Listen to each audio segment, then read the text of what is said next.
Hey guys, what's happening? So we're back continuing our coverage on the Ultimates, and in this one we get a flashback from the Human Torch that's real nice and toasty, as well as a few other surprises and teasers for what's to come. So with that said, if you're enjoying these videos, do be sure to drop a like, subscribe if you're new to the channel, and don't forget to hit that bell up top to get all notifications. Alright, so for Ultimates issue 10, as the team is carrying out their next mission, there's a few moments here where we're shown some of the memories of Jim Hammond, the original Human Torch. And the first one we're shown is this dude cooking Hitler. And this will make more sense as the story continues, because there's a reason why he's recalling his memories and why he's thinking of this specific one right now. But to be fair, we knew Jim Hammond had killed Hitler because it had been mentioned in the past before, like back in Ultimates issue 6 for example. But this time around, the reason why we see this memory play out is because this is one of the few memories that Jim still has, because right now as the team is making their way to a castle town, which is one of 23 militia towns across the North American Union, they're quite literally getting ready to take down a group of neo-Nazis. So as they approach, Jim shares his vivid recollection of the memory of killing Hitler, which at first has him like, wait, didn't Hitler off himself? But Jim's just like, nah, that was a cover story. But then this leads to Janet asking him how did it feel to do it. So he responds saying, my brain isn't the world's oldest computer, but it's close. In the old days, I had to manually erase memories so it wouldn't slow down and seize up under the weight of all that history. I gave up my Medal of Honor and the memory of getting that Medal of Honor. I gave up good friends, good years, and most memories of my brilliant father, Dr. Horton. For a while, I played the piano, but even that had to go. But that memory I keep in full color, high definition. I go back to it again and again.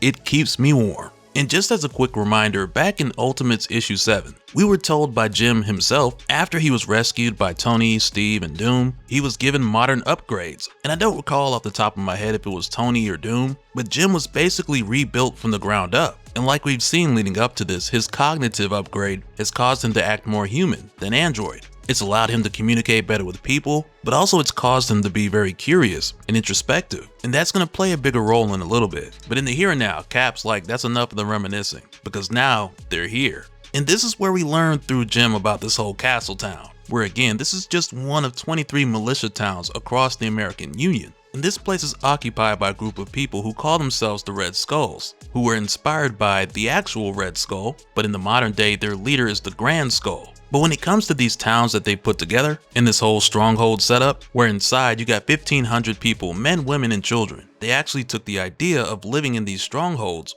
from the Frank Castle of this world, who was an NYC officer in the 70s who turned vigilante, and during his time he did the whole stronghold thing in what would later be called the Summer of Frank, which we've seen glimpses of in Howard Stark's records back in Ultimates issue 2, but as we're told here, the Grand Skull and the Red Skulls, they've just appropriated Frank's tactics, and they would go on to name the place Castletown after Frank Castle. But one thing that would become a problem here is that inside this place there are 1,500 people, men, women, and children, who all actually live here. So for that reason, the Ultimates are aiming to take a stealthy approach because they don't want the women or the children to be harmed. But as they're heading in, Cap gets a call from Tony, who mainly wants to know what's going on, but at this current time, Tony, he's in the middle of surgery. With Tony being restored by Doom after his run-in with the Hulk, that stopped his heart, which then led to Doom working a scientific miracle to bring Tony back, which has been an ongoing thing since issue 6. So right now, with Cap hearing Tony reaching out and asking him the details on what's going on, Cap's like, man, aren't you in the middle of surgery? And Tony's like, I am. So Cap's like, without anesthesia? So Tony's like, oh yeah, the Immortus engine is keeping me stable. But even still, the way Tony's talking, you can tell he's feeling some level of pain. But because Steve and the others are going in right now, he just tells Tony that he doesn't have time to catch him up on the details. And instead, he can just follow the live feeds to see what's going on. So that's precisely what Tony does, while the rest of the Ultimates team continue with their stealth mission. And I'm gonna tell you right now, some of these stealth takedowns, they're lethal. Cause on one hand, you got Janet, who's doing this like she's been doing it for years. Cause she just shrinks down and flies into this dude's ears very calmly and just wrecks him. While on the other hand, you got Hank, who's taking a very similar approach, but just not with as much confidence. But while this is happening, Jim Hammond, the Human Torch, he's narrating. And he says something very interesting here about Hank. Cause he says Hank is always second guessing himself, hesitating when he shouldn't. It'll get him killed one day, probably soon. Which right there just made me think of my Hank Pym predictions of either him dying or Janet putting her hands on him. Because a lot of what we've seen, it just felt like foreshadowing for one or the other. And then you got Hawkeye, who's been doing very similar missions to this for quite some time, though with this case being a much more subtle approach, so for that reason they're using noise-canceling knockout arrows. But as they're heading in, Tony tells Steve, now that he's watching them from the feed, that the Red Skulls have nothing to do with the Council or the Maker, and that they're not a priority, only for Steve to tell him that he's received information that connects the Red Skulls to Hand, which right there, as we know, Hand is directly connected to the Maker, with Hand standing for Heroic Anomaly Neutralization Directorate, like we saw in Ultimate Universe 1 year in. And right now, as Tony's watching Steve and the others through the feed, he's also checking out other events that are taking place around the world. And it's funny here because Cap's like, we're taking down Nazis, they're always priority, which is followed by Hawkeye saying it's all one fight. But as Tony's watching the screens, he's like, no, it's thousands of them actually.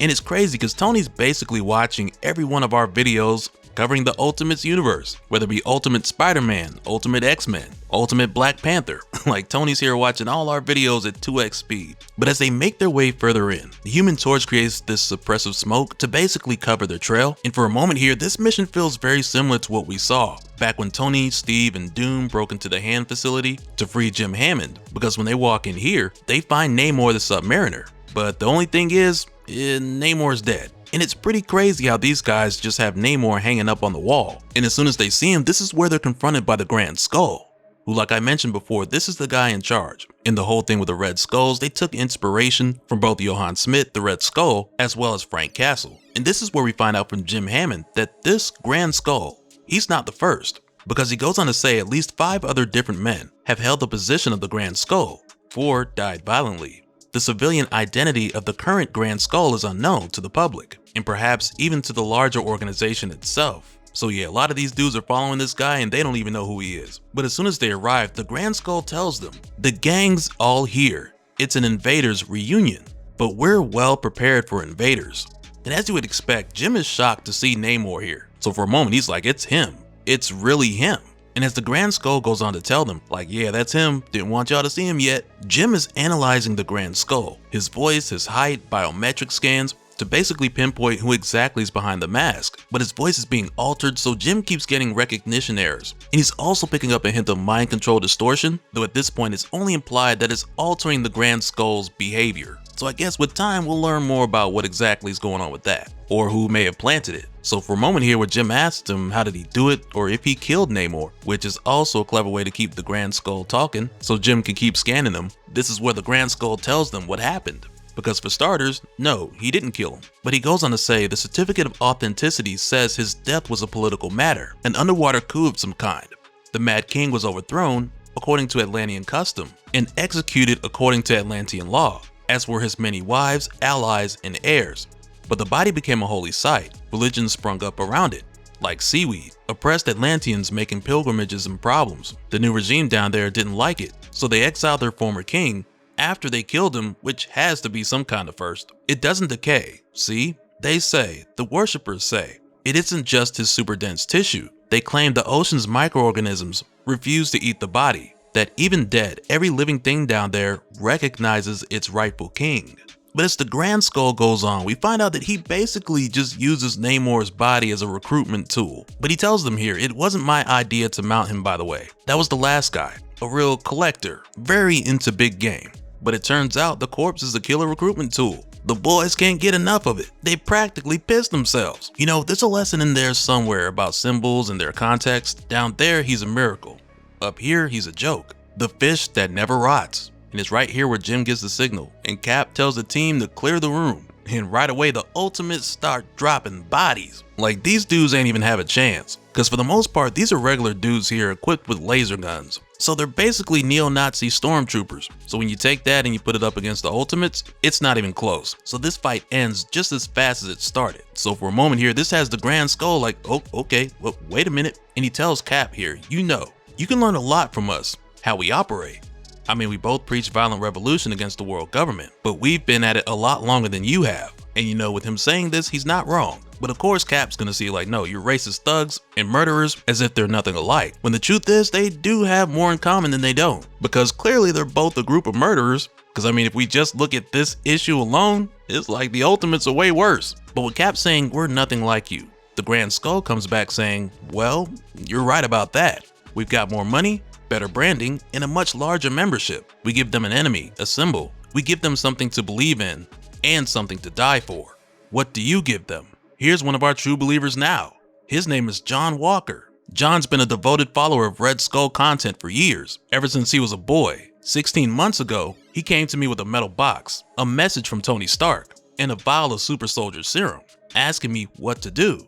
You know what I said? I said kick their freaking heads in, John. So basically, US Agent received a hero starter package from Tony Stark, much like Peter and a number of others. But like we saw in Ultimates issue 1, for the most part this played out as a disaster, where only 1 or 2 took, and all the rest were either rejected, intercepted, or deceased. And that's resulted in John Walker being a super soldier for the Grand Skull. So right away this guy leaps into action. But as soon as he does, Jim Hammond swoops in and he puts the flames on him. Just dropped it on this dude's head like, yeah, hold that for me. And I gotta tell you, man, Captain America's reaction here, he's just like, Jesus, Jim. Like this team wasn't just in the next room killing a bunch of Red Skulls like it was nothing. But I ain't gonna hold Cap because I guess it was like the shock factor. But nonetheless, that had me rolling because Captain America, he's seen some stuff, but he wasn't ready for this.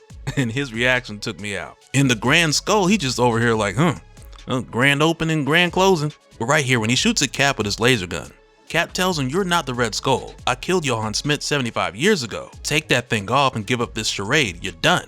And Cap deflects the shot so it hits the Grand Skull on his helmet, damaging it. So now much of the technology that's been concealing his identity, it's been compromised. So now they can hear his actual voice. And we find out here Tony's been working in the background this whole time because he links right into his helmet, telling him, this is Tony Stark to Grand Skull. I am transmitting directly into your skull. In the last 20 minutes, I've scrubbed all Red Skull content from the internet, crashed all related platforms, and drained all your secret bank accounts. Yes, even that one. I needed something to focus on, which in Tony's case, it just helps him keep his mind off the pain that he's in during his surgery. But right here, the Grand Skull pushes a button on his wrist, and he's like, good gravy. It looks like you got me. Captain America's done it again. Which right there is kind of a hint towards where this is headed. And as he taps the pin on his chest, he starts to fade away, and he goes on to say, but I'm like you now, Cap. More than a man, I'm a symbol, and symbols don't die.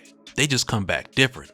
It was good to see you, Steve. Which right there probably tell you everything you need to know about the twist that's right around the corner. And I mean, really, there was something the Grand Skull said earlier that I think was more of a giveaway, but we'll talk more about that in a little bit. Because next, after the Ultimates leave, they take Namor's body with them.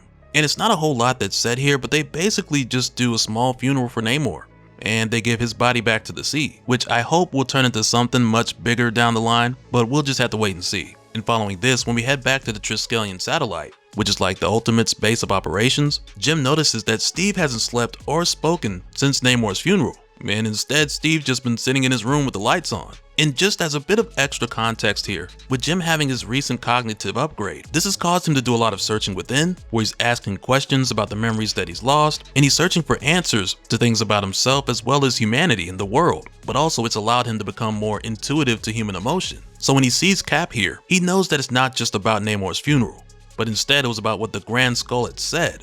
And in the case of the Grand Skull, it's not so much the mind control distortion, but instead it was what it was hiding. And it's right there where Jim knows that it was something familiar. And with him now being able to scan the Grand Skull's actual voice, with him saying his last words just before he dipped out, where part of that was him saying, it was good to see you, Steve. So Jim runs this scan and he finds a 90% match between the Grand Skull and James Buchanan Barnes. And here's the thing, because like I said, the Grand Skull had basically gave this away right off the bat. Because as soon as the Ultimates got there, he was like, the gang's all here.